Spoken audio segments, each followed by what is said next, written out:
Widowed waiter fired with son sleeping in his lap, but a millionaire saw and changed his life. Michael Jenkins felt the tears burning his eyes as he gathered his few belongings from the employee locker. His 5-year-old son, Ethan, slept soundly in his arms, unaware of the storm that had just crashed down on their lives. The manager of Ocean View Bistro had been clear and unyielding. No explanations, no second chances. Having a child in the workplace during business hours was grounds for immediate dismissal without notice or consideration. "Daddy, where are we?" Ethan murmured sleepily, opening his big brown eyes that were just like his mother's. "Shh, sweetheart. We're going home," Michael whispered, adjusting the boy's little brown jacket and trying to keep his voice steady. But the truth was far from it. They didn't have a real home. They lived in a tiny rented room on the outskirts of Chicago, and now, without a job, even that would be impossible to keep. The 3 jobs he barely managed barely covered their basic expenses and Ethan's medication. Carrying his son and a plastic bag with his belongings, Michael walked through the main dining area of the restaurant. The tables were filled with elegant diners, enjoying meals that cost more than he made in a week. No one looked at him. It was as if he were invisible. Almost no one. At a table near the window, a woman with blonde hair pulled into an elegant bun watched everything intently. She wore a black dress that screamed sophistication, and her eyes held an expression Michael couldn't decipher. When their gazes met for a second, she quickly looked away, but continued tracking his exit out of the corner of her eye. Victoria Reynolds had been born with a silver spoon in her mouth, the heiress to a hospitality empire that spanned the United States. At 42, she ran the hotel chain with an iron will and was known as a ruthless businesswoman. But something about that scene touched her deeply. Maybe it was the tender way the man held the boy, or the way he tried to maintain his dignity despite the humiliation, or how the child clung to his father's neck, trusting him completely to protect him from the world. Victoria paid the bill and left the restaurant, leaving a generous tip that never made it to Michael's hands. In the parking lot, she saw father and son walking toward the bus stop. The man limped slightly, and the boy had woken up and was walking beside him holding his hand. "Daddy, are you sad?" Ethan's childish voice echoed in the cold Chicago night. "No, sweetheart. Daddy's just thinking." "Is it because of the angry man?" Michael stopped and knelt to his son's level. Even in the dim streetlight, Victoria could see the pain etched on the man's face. "Ethan, sometimes things don't go the way we plan. But you know what will never change?" "What, Daddy?" "How much I love you, and that we'll always find a way to be okay." The boy nodded with the seriousness of someone carrying burdens beyond his years. Victoria felt her heart tighten. There was something about that child that painfully reminded her of someone. When the bus arrived, Michael fumbled for coins in his pocket. He didn't have enough for 2 fares. The driver, seeing the situation, waved them in anyway. A small kindness on a terrible day. Victoria followed the bus in her imported car, keeping her distance. She didn't quite know why she was doing it. Maybe curiosity, maybe something deeper. The bus stopped in a neighborhood on the outskirts she'd never set foot in. Michael and Ethan got off and walked down narrow streets until they reached a small 3-story building. The peeling paint and barred windows told the story of a place where people struggled every day just to survive. In the tiny apartment, Michael prepared a simple snack for Ethan, bread with butter and a glass of milk. He didn't eat anything himself, claiming he wasn't hungry. The truth was, he needed to save every penny. "Daddy, can I tell you a secret?" Ethan whispered while brushing his teeth. "Of course, sweetheart." "I know sometimes you don't eat, so there's enough food for me." Michael froze. How could a 5-year-old notice something like that? "Ethan, you don't have to explain, Daddy. Mommy told me before she went to heaven. She said when you love someone very much, you share everything, even food." The tears Michael had held back all day finally fell. Ethan hugged him with all the strength his little arms could muster. Meanwhile, Victoria was in her penthouse in the Upper East Side, but her mind was in that humble little room on the outskirts. She couldn't shake the image of the father and son. There was something about them that stirred a feeling in her she hadn't experienced in a long time. The next morning, Michael woke up early. He needed to go out looking for work, but there was a problem. He couldn't leave Ethan alone. The neighbor who sometimes watched him was away, and school didn't start until the afternoon. "Daddy, what if I come with you to look for a job?" Ethan suggested, as if it were the most natural thing in the world. "That's not how it works, sweetheart. People don't hire someone who shows up with a child. But I'll behave. I can stay really quiet." Michael looked at his son and felt his heart break. How do you explain to a child that the world is often cruelest to those who need help the most? They went out together, Ethan promising to be on his best behavior. The first stop was a supermarket needing a stocker. The manager didn't even let Michael finish speaking when he saw the child. "We don't hire people with family problems," he said bluntly. The second stop was a diner. The owner even seemed fond of Ethan, but still refused. "I'm sorry, dear, but I can't risk trouble with inspections." Michael visited 5 more places that morning, all with the same answer. Ethan walked beside him without complaint, but Michael could see exhaustion creeping into the boy's eyes. Dear listener, if you're enjoying the story, don't forget to like and subscribe to the channel. It really helps those of us just starting out. Now, back to the story. At a bakery downtown, Michael decided to try a different approach. He asked Ethan to wait outside where he could see him through the window. The bakery owner, Mr. Robert, was a man in his 60s who had worked his whole life. He listened carefully and seemed interested in hiring Michael for the morning shift. "Do you have customer service experience?" "I worked 3 years at Ocean View Bistro as a waiter," Michael answered, leaving out the details of his dismissal. "Any good references?" Michael hesitated. He couldn't use the restaurant as a reference, obviously. "I can get references from other jobs." Mr. Robert was about to agree when Ethan appeared at the door, worried because he'd lost sight of his father. "Daddy, you disappeared." The baker's expression changed instantly. "You didn't tell me you had a young son." "He won't be a problem, sir. It's just this morning because—" "I'm sorry, son, I can't take the risk." Michael felt the world collapse all over again. Ethan realized he'd done something wrong, and his eyes filled with tears. "Sorry, Daddy, did I mess up again?" "No, sweetheart. You didn't mess up anything." They left the bakery hand in hand, both trying to be strong for each other. Michael didn't know what to do next. The savings had run out, the rent was overdue, and Ethan would need his asthma medication in 2 days. That's when his phone rang. "Hello? Mr. Michael Jenkins?" "Yes. My name is Jennifer, secretary at Reynolds Hospitality. We'd like to speak with you about a job opportunity." Michael nearly dropped the phone. Reynolds Hospitality was one of the largest hotel chains in the country. How had they gotten his number? "There must be some mistake, ma'am." "No mistake. Mrs. Victoria Reynolds would like to meet you this afternoon if possible. Could you come to our office on Michigan Avenue?" Michael looked at Ethan, who was playing with a stick on the ground. Can I ask what this is about?" "It's for a customer service coordinator position at our hotel chain. The starting salary is $8,000. Michael had to lean against the wall. $8,000 was nearly triple what he made from his 3 jobs combined. "I'll be there." "Perfect. At 3 o'clock. Ask for Mrs. Victoria Reynolds at reception."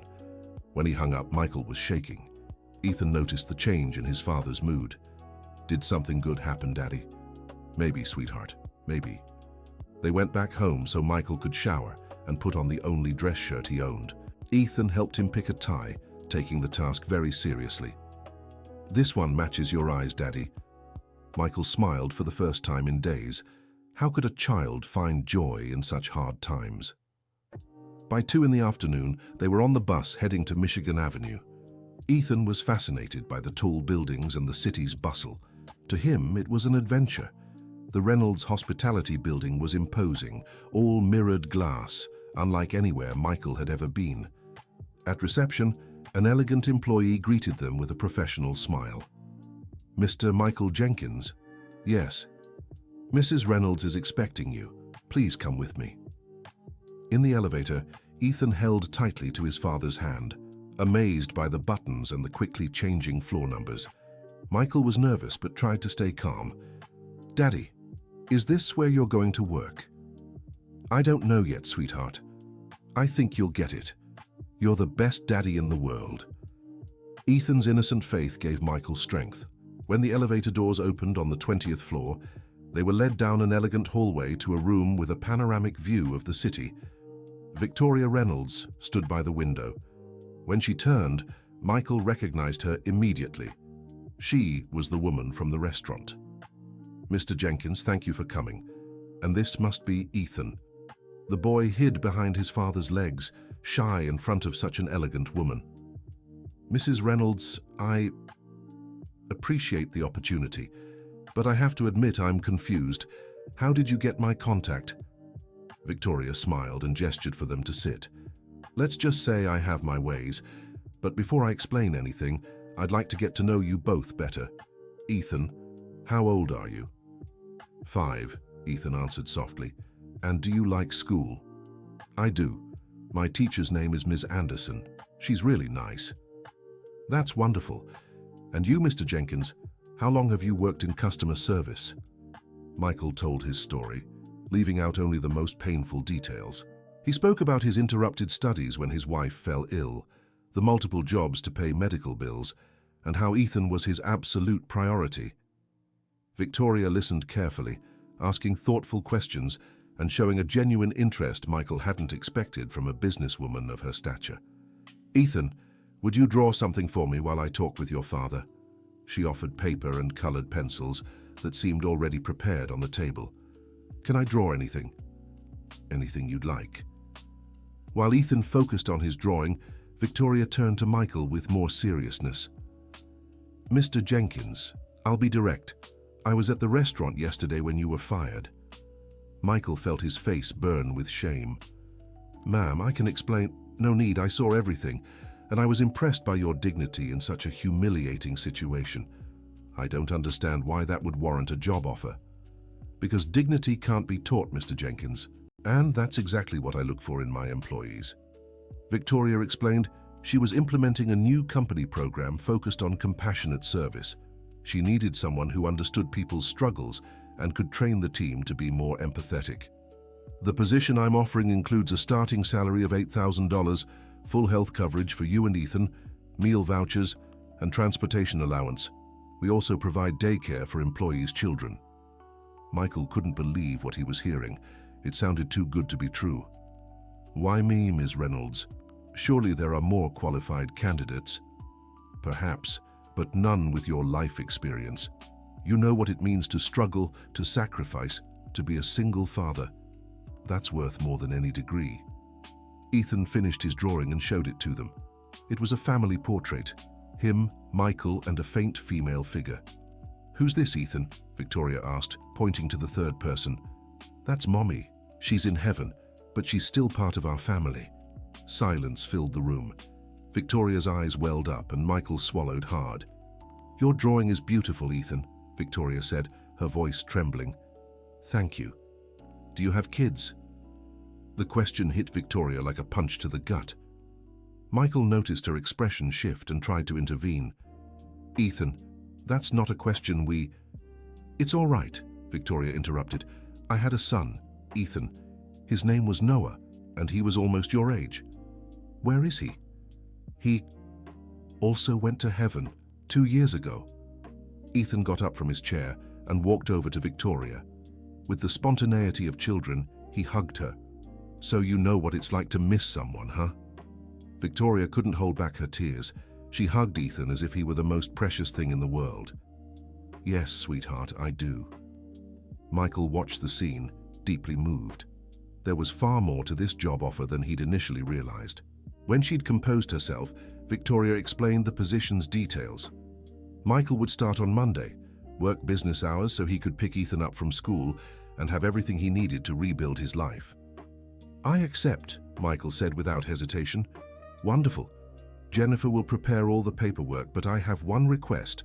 I'd like you both to join me for dinner tonight. I know a place Ethan will love." Michael was about to decline, but Ethan was already excited. "Can we, Dad, please? If it's not too much trouble for Ms. Reynolds." "Victoria, and it would be my pleasure." They dined at a family-friendly restaurant in Wicker Park. Ethan was delighted by the kids' menu and colorful decor.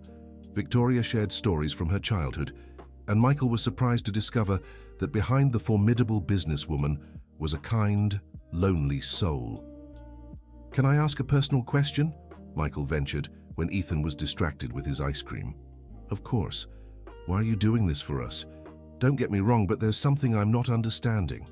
Victoria took a deep breath. It was time to share part of the truth.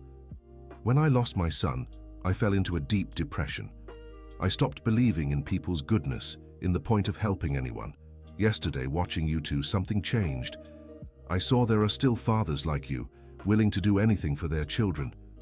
That gave me hope. I'm so sorry for your loss." "Thank you. And you? How did you lose your wife?" Michael shared about Sarah's leukemia, the months of treatment, and how she fought until the end to stay longer with him and Ethan. "She made me promise never to let Ethan feel like an orphan, to always remind him how loved he was. And you've kept that promise." "I try. Some days are harder than others." Ethan turned his attention to them, his face smeared with chocolate ice cream. "Dad, can Aunt Victoria have dinner with us more often?" Michael blushed, but Victoria smiled. "Victoria, if you'll have me, I'd love to." From that day on, an unexpected routine formed. Michael started working at Reynolds Hospitality and quickly stood out. His ability to understand clients' needs and train the team to be more compassionate brought immediate results. Victoria began visiting them regularly. She took Ethan on weekend outings, helped Michael with household shopping, and slowly became part of their lives. Dear listener, if you're enjoying the story, don't forget to like and especially subscribe to the channel. It helps us a lot as we're just starting out. Now, continuing. But not everything was perfect. Michael still carried the weight of suspicion. Why would a wealthy, powerful woman be interested in helping them? There were moments when Victoria seemed to carry a heavy burden, as if hiding something important. Ethan, on the other hand, had grown attached to Victoria in a way that worried Michael. The boy talked about her constantly, asked when she'd visit, and even started calling her Aunt Vicky. One day, Ethan came home from school with a family activity. He had to draw the most important people in his life. "Dad, can I put Aunt Vicky in the family drawing?" Michael hesitated. He didn't want Ethan to get too attached to someone who might disappear from their lives at any moment. "Ethan, Aunt Victoria is our friend, but family is—" "I know what family is, Dad," the teacher explained. "Family is the people we love and who love us, who stay with us when we're sad and are happy when we're joyful." The child's wisdom left Michael speechless. Ethan was right. Victoria had become family, whether he liked it or not. In the drawing, Ethan sketched 3 people holding hands, him in the middle, Michael on one side, and Victoria on the other. Below it, he wrote, "My special family." When Victoria saw the drawing, she cried. It was the first time in 2 years someone had included her in a family. "Ethan, can I keep this drawing?" "Of course, I'll make another one for school." Victoria took the drawing to her office and framed it, placing it on her desk next to Noah's photo. Michael noticed the gesture and felt his heart tighten. They were becoming too important in her life, and he didn't know if that was a good thing. The weeks passed peacefully until an unexpected situation tested their new family dynamic. Ethan came home from school with a high fever and a cough. Michael panicked, remembering the symptoms of the boy's asthma. Victoria was on a business trip in Boston when Michael called, desperate. "Vicky, Ethan is really sick. His fever won't go down and he's struggling to breathe." "Calm down, Michael. Are you at the hospital?" "We're in the emergency room at Lakeside Medical Center, but it's taking forever to be seen." "Listen carefully. Hang up and go to the front desk. Tell them you're a private patient and that Ethan Jenkins Reynolds is arriving." "What do you mean, Reynolds? I'll explain later. Just do as I say." Michael followed the instructions, confused. When he mentioned the full name, the response was immediate. Ethan was taken to a private room. A team of pediatricians was called, and all necessary tests were done quickly. The diagnosis was pneumonia, but thankfully not severe. With the proper treatment, Ethan would recover in a few days. "Mr. Jenkins, Mrs. Reynolds asked me to inform you that she'll arrive tomorrow morning," a nurse said. "Nurse, why is everyone treating me like I'm part of Mrs. Reynolds' family?" The nurse looked confused. Because you aren't? The boy is registered as Ethan Jenkins Reynolds in our system. Michael felt the world spin. What the hell was going on? The next morning, Victoria arrived at the hospital loaded with gifts for Ethan and an expression that suggested she'd cried the entire flight. How is he? Better, but we need to talk. I know, and I promise I'll explain everything. Ethan woke up and his eyes lit up when he saw Victoria. Aunt Vicky, you came. Of course I did, sweetheart. How are you feeling? Better. The doctor said I can go home soon. That's wonderful. I brought you some presents. While Ethan played with his new toys, Michael and Victoria spoke in the hallway. Why does my son appear as a Reynolds in the hospital system? Victoria took a deep breath. Because I registered him as my dependent on the company's health plan. Without asking me? Michael, you don't understand. Ethan needed comprehensive health coverage with access to everything. What the company offers employees is basic. As my direct dependent, he has access to the best doctors in the country. But that's irregular? Maybe, but necessary. Michael was torn between gratitude and frustration. On one hand, Victoria had ensured the best possible care for Ethan. On the other, she'd made a major decision without consulting him. Vicky, I appreciate everything you've done for us, but I can't accept this kind of favoritism. Why not? Because it's not right. Because we're not a real family. Because when you get tired of playing Mrs. Claus, Ethan will get hurt. The words came out harsher than Michael intended. Victoria stopped breathing for a moment. Is that what you think? That I'm playing pretend? I don't know what to think. You showed up in our lives like a guardian angel, solve all our problems with money, and I don't even know why. You want to know why? I do. Victoria glanced at the room where Ethan played, oblivious to the tension between the adults. Because when I see the two of you, I remember what it's like to have a family. Because Ethan makes me laugh like I haven't in 2 years. Because you showed me there are still real men in this world. Vicky? You want the whole truth, Michael? I'll tell you. They sat on the hallway bench, and Victoria began the story she'd kept to herself for so long. Noah wasn't just my son. He was my only real family. His father left when he found out I was pregnant, said he wasn't ready to be a dad. My parents died when I was young. Noah was all I had. Michael listened in silence, watching the pain flicker across her face. When Noah was gone, I wanted to die too. I spent months locked in my house, with no will to eat, work, or live. My therapist convinced me to go back to work, saying Noah wouldn't want to see me like that. How did he... Car accident. I was driving. It was my fault. Tears streamed down Victoria's face, and Michael pulled her into an embrace. I'm sure it wasn't. It was a Saturday morning. Noah wanted to go to the park. It was raining, but he insisted so much that I gave in. On the way back, a truck ran a red light. I swerved to protect his side, but Victoria couldn't finish. Michael held her tighter, feeling her tears soak his shirt. Since then, I've lived with guilt. That's why I help you, Michael, because taking care of Ethan makes me feel like I can be a good mother. Because when I'm with you, I can forget for a few hours that I failed my own son. You didn't fail, Vicky. Accidents happen. My head knows that. My heart doesn't. They held each other for a few minutes, each comforting the other's pain. When they pulled apart, Michael had a new understanding of Victoria. I'm sorry for being hard on you. I didn't know. You don't have to apologize. You're being protective of Ethan, and that's beautiful. Vicky, about the health plan. If it bothers you, I can cancel it. No. Ethan needs the best medical care possible. Just next time, consult me first, okay? I promise. Ethan appeared at the bedroom door, still a bit weak but smiling. Daddy, Aunt Vicky, why are you sad? We're not sad, sweetheart, Michael said, quickly wiping his eyes. We're just relieved you're feeling better. Can I go home today? The doctor said yes, Victoria answered, but you'll have to take medicine and rest a lot. Aunt Vicky, can you stay with us until I'm all better?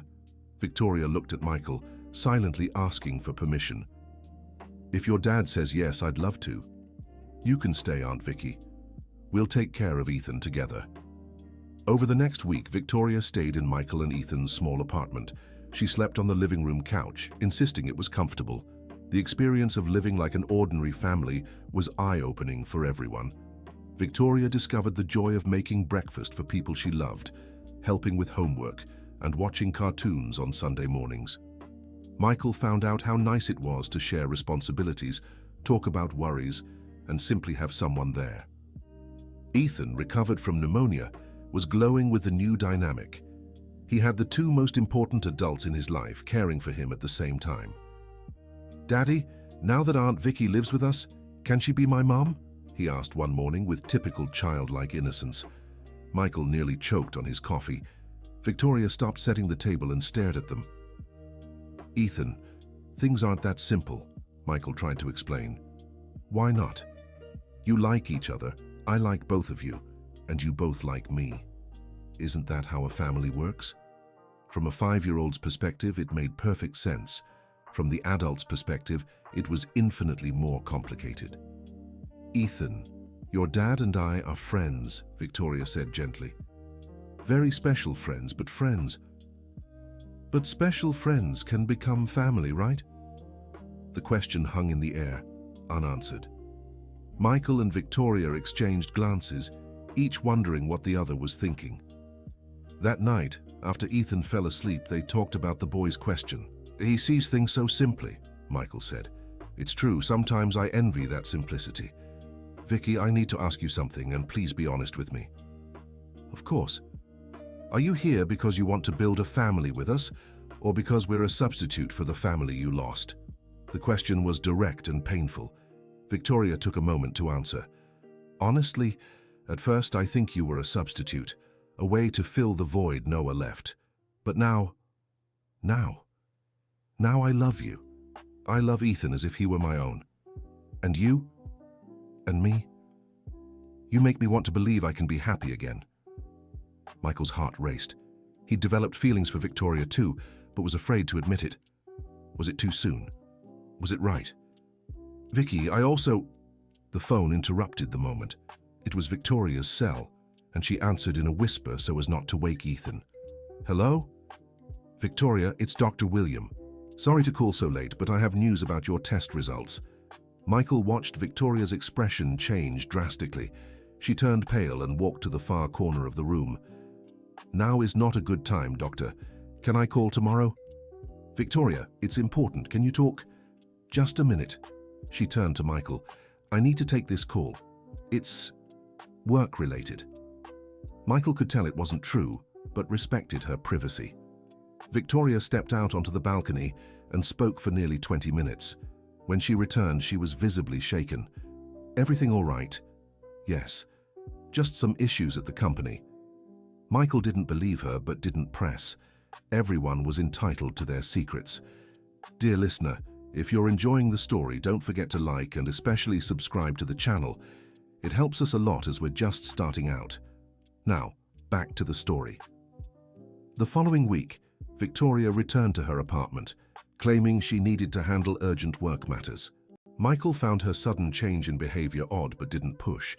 Ethan missed having Victoria around constantly and started asking when she'd come back to stay with them. "Aunt Vicky is busy with work, sweetheart." "But can't she work from home like you sometimes do? Her job is different. Daddy, did I do something wrong?" The question broke Michael's heart. How could he explain to a child that adults had complicated issues they wouldn't understand? "Of course not, Ethan. You didn't do anything wrong." "Then why does Aunt Vicky look sad when she visits?" Michael had noticed the same thing. Victoria still visited regularly, but something was off in her demeanor. She seemed distant, as if constantly preoccupied. One Thursday, Michael decided to confront her directly. "Vicky, what's going on? You haven't been the same since that phone call." "I don't know what you're talking about." "Yes, you do. You're different, distant. If you did something wrong or changed your mind about us, at least be honest." Victoria glanced at Ethan, who was playing on the living room rug, then back at Michael. "I can't talk about this now." "Why not?" Because it would change everything. "Vicky, whatever it is, we can handle it together. Some problems don't have solutions, Michael. Their conversation was interrupted by a staff member from Ethan's school. His teacher, Ms. Anderson, had requested to speak with them about his behavior. Ethan has been more withdrawn lately, Ms. Anderson explained. He doesn't play as much with his classmates and sometimes stares out the window as if waiting for someone. Michael and Victoria exchanged glances. It was clear the changes at home were affecting Ethan. Ms. Anderson, there have been some shifts in our family routine, Michael said. Nothing serious, but it might have confused Ethan a little. I understand. Ethan is a very sensitive child. Any change in his home environment can affect his behavior at school. What can we do to help? Victoria asked. Keep his routine as stable as possible and talk to him about what's happening in an age-appropriate way. As they left the school, Michael was determined to have a serious talk with Victoria. Now you're going to tell me what's going on. Ethan is being affected by this, and I won't let it continue. Victoria took a deep breath. All right, but not here. Come to my apartment after Ethan is asleep. That night, Michael left Ethan with their neighbor and went to Victoria's apartment. The place was luxurious but cold. Nothing like the warmth of the small apartment where they'd lived as a family. Would you like a drink? I want answers. Victoria poured herself a glass of wine and sat on the sofa, motioning for Michael to do the same. The call I got last week was from my doctor. Dr. William is my oncologist. Michael's stomach turned to ice. Oncologist? 3 months ago, I found out I have pancreatic cancer. I was running tests to check the progression of the disease. And? The news isn't good, Michael. The disease is advancing faster than we expected. Michael couldn't speak for a few seconds. The word cancer echoed in his mind, bringing back painful memories of Sarah. What's the prognosis? With aggressive treatment, maybe a year. Without treatment, a few months. Victoria. Now, do you understand why I pulled away? I can't let Ethan grow even more attached to me just to lose me again. Are you doing the treatment? I'm considering not doing it. What do you mean? Michael, you don't understand. The treatment is devastating. Aggressive chemotherapy, risky surgeries, terrible side effects, and even then, the chances of a cure are minimal. But they're still chances. They are. But at what cost? I want to spend my last months being useful, not being a burden to anyone. Michael stood up and began pacing the room. You can't give up. Why not? Because Ethan needs you, because I need you. You'll both be fine without me. I've arranged everything. The company has a fund that will support you forever. Ethan can attend the best schools, go to college, have everything he wants. Money doesn't replace a mother, Victoria. I'm not his mother. Yes, you are. You may not have given birth to him, but you're the mother he chose, and mothers don't stop fighting for their children. Victoria began to cry. Michael, I've been through this before. I watched Sarah suffer through chemotherapy, saw how devastating it is. I don't have the strength for that. But Sarah fought. She fought until the end, because she had something to live for. So do you. Do I? You have a little boy who draws you as part of his family. You have a man who's in love with you and wants to build a life with you. The confession slipped out before Michael could stop himself, but it was already said. You're in love with me? I am, and I know you feel the same. Michael, fight, Vicky, not for the guarantee of a cure, but for the possibility, for the chance to watch Ethan grow up, to be there for the important moments in his life. What if the treatment doesn't work? What if I die anyway, but after months of suffering? Then at least we'll have fought together, and Ethan will know you didn't abandon him. Victoria stayed silent for several minutes, processing Michael's words. I need to think. How long do you have to decide? The doctor wants to start next week. Then you have a few days to think. But please, don't make this decision alone. We're a family, remember? Important decisions are made as a family. Michael kissed her forehead and left, leaving Victoria alone with her thoughts. In the days that followed, the tension was palpable. Ethan sensed something was wrong but couldn't figure out what. Michael tried to keep things normal, but he was consumed with worry. Victoria visited them, but she was clearly wrestling with a difficult decision. At times, she played with Ethan as usual, full of energy and joy. Other times, she was quiet, watching them as if memorizing every detail. On Sunday, Ethan asked a question that changed everything. "Aunt Vicky, are you sick?" Michael and Victoria exchanged glances, stunned by the boy's perception. "Why do you think that, sweetheart?" "Because you look at me and Daddy the same way Mommy did before she went to heaven." The brutal innocence of the child left both adults speechless. Ethan had noticed something they'd tried so hard to hide. "Ethan, come here." Victoria called him onto her lap. "I'm going to tell you something, but I need you to be a very brave boy." "I am brave." "I know you are. Aunt Vicky is a little sick, yes, but the doctors are going to take care of me, and I'll do everything they say to get better." "Are you going to take medicine like I did when I had pneumonia?" "Yes, I'll be taking medicine. Some will be stronger than yours, and sometimes I might feel nauseous or tired, but I'll fight to get better." "What if the medicine doesn't work?" The question adults couldn't bring themselves to ask came naturally from the child's lips. "Then at least I'll know I fought, that I didn't give up on being with you." Ethan hugged her tightly. "I'll take care of you, Aunt Vicky, just like Daddy took care of me when I was sick." "I know you will, sweetheart." Michael watched the scene with tears in his eyes. At that moment, he knew Victoria had made her decision. On Monday, Victoria began her treatment. The first chemotherapy session was tough, but she faced it with the courage of someone who had reasons to fight. Michael rearranged his schedule to accompany her to medical appointments. Ethan made little encouragement cards for her to take to the hospital. "Aunt Vicky, this one's for you to read when you're sad at the hospital," he said, handing her a paper with a rainbow drawing. The treatment brought ups and downs. Some days, Victoria felt well enough to keep up with her normal routine. Others, she stayed in bed, nauseous and weak. Ethan adapted to the new reality with the resilience typical of children.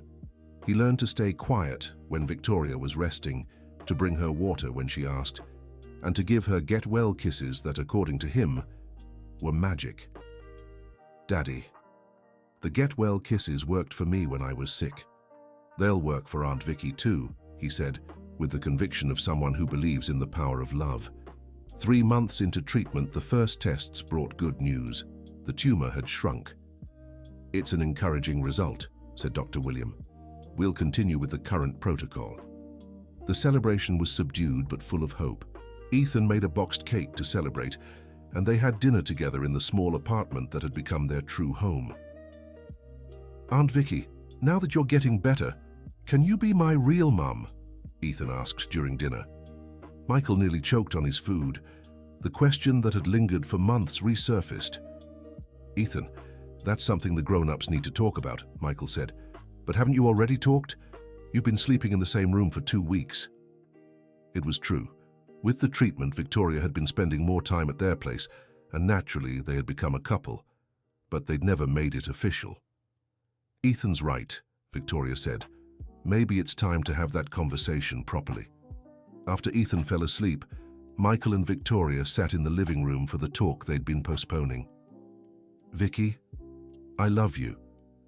I love the person you are, the mother you've become to Ethan, the partner you've been to me. I love you too, Michael. Of you too. You two gave me a second chance at happiness. Then let's make it official. Let's get married. Michael, I'm still sick. We don't know what's going to happen. That's exactly why we should get married. So no matter what happens, we face it together, as a real family. And Ethan. Ethan already sees us as a family. We're just making it official." Victoria smiled through her tears. "All right. Let's get married."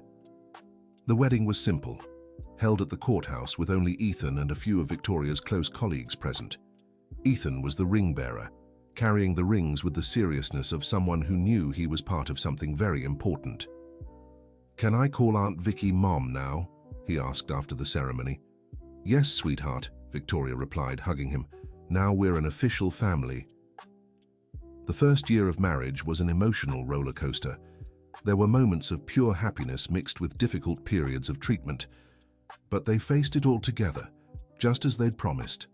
Ethan had completely adapted to the new family dynamic. He called Victoria Mom naturally, and she embraced the title with all the love she had kept in her heart.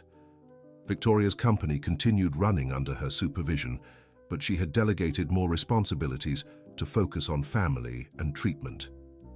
"You know, Michael, sometimes I think the illness was a blessing," she said one evening when they felt hopeful. "How so?" "If I hadn't gotten sick, I might never have had the courage to admit my feelings for you both. I would have lived forever afraid to let myself love again. The illness may have given you the push you needed, but the love was already there." 18 months after the diagnosis, the doctors delivered news no one expected. Victoria was cured. The tumors had completely disappeared. "It's a medical miracle," said Dr. William. "In cases like yours, full remission is extremely rare." The celebration was overwhelming. Ethan drew a family under a double rainbow, symbolizing that the hard days were behind them. "Mom, now you'll stay with me forever, right?" he asked, though he already knew the answer. "Forever, my love. Forever." 5 years later, the Jenkins-Reynolds family had fully settled. Victoria was officially cured, with no signs of the disease returning. Michael had been promoted to CEO of the hotel chain, implementing social responsibility programs that helped hundreds of families. Ethan, now 10, was a bright and affectionate boy who couldn't remember life before Victoria. To him, she had always been his mother. "Mom, can I ask you something?" he said one afternoon while they did homework together. "Of course, sweetheart. Why did you and Dad take so long to get married?" Victoria laughed. "Because sometimes adults make things complicated when they should be simple." "What do you mean?" "You remember when you said family is people who love and take care of each other?"